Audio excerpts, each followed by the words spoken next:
شفتي عندك هذا الفيديو بلا ما تخسري فلوسك على الكريمات الغاليه وبلا نتيجه، اليوم غادي تشوفوا معايا سر الصابونيه السحريه اللي غادي تغير بشرتك 180 درجه وتخلي وجهك كيشعل بحال المرايه من اول غسله. اول سر غنبداو به هاد الصابونيه هو هاد النعناع الاخضر الطري المنعش. غنقول لكم شنو غنديروا به وكيفاش غيرجع وجهكم مرايه. تبعي معايا واول حاجه غادي نديروها الغاليات ديالي. غادي نجيبوا هاد النعناع الطري، غادي نغسلوه مزيان ونشفوه، ومن بعد غادي نديروه في الكاس وغادي نجيبوا الماء سخون طايب ونخويوه عليه ونخليوه يطلق على خاطره باش يعطينا هاد السيروم المنعش.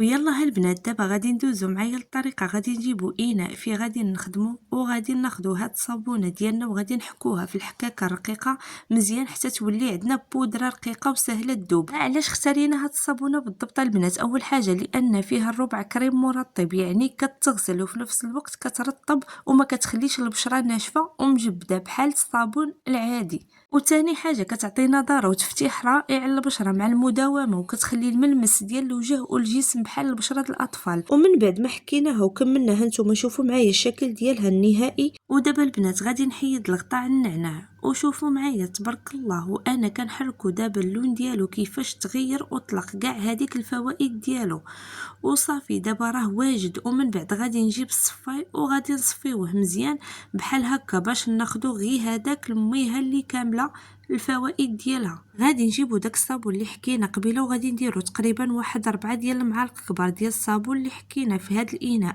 وصافي. دابا غادي نزيدو عليهم داك الماء ديال النعناع وهو باقي دافي باش يذوب لينا الصابون مزيان ويعطينا قوام متجانس. وشوفوا معايا كيفاش غنخلطوهم.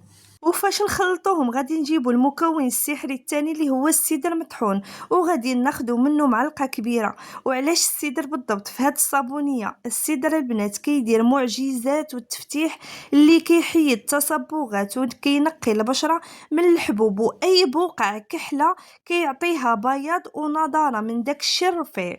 وغادي نحركو كلشي مزيان وبلا عكز باش كلشي يتجانز والمكونات تذوب وتدخل بعضياتها. هاد التخليطه بهاد الطريقه غتعطيكم مفعول قوي وصادم للبشره. هاد الصابونيه البنات غتنقي لكم الوجه من الاعماق وغتحيد الحبوب وتصفي الاثار ديال الشمس اللي كيكحل البشره وغتحارب الترهل وتوحد اللون ديال البشره وتعطيكم نضاره وبياض غيتبان لكم في المرايه في البلاصه. ومن بعد غادي نديرو فيتامين او اللي غادي ناخدو منه قطرات. وعلاش فيتامين او؟ حيت كيرطب البشره من داك الشيء الرفيع، كيحارب التجاعيد وكيحافظ لينا على الصابونيه باش تبقى صالحه وما تخسرش. ودابا غادي نجيبو شي علبه فارغه وغادي نحتفظوا بهاد الصابونيه في الثلاجه باش تبقى معنا مده طويله وما تخسرش. وهانتوما غادي نطبقها دابا قدامكم على يدي باش تشوفوا القوام ديالها كيفاش داير. وانتوما طبقوا على الوجه ديالكم وبقاو تغسلوا بها يوميا في الصباح وفي الليل وخليوها دقيقه واحده على وجهكم. عاد غسلوه بالماء بارد. وإلا عجبكم الفيديو ما تنساوش لايك واشتراك في القناه باش يوصلكم بكل جديد. بصحه والراحه.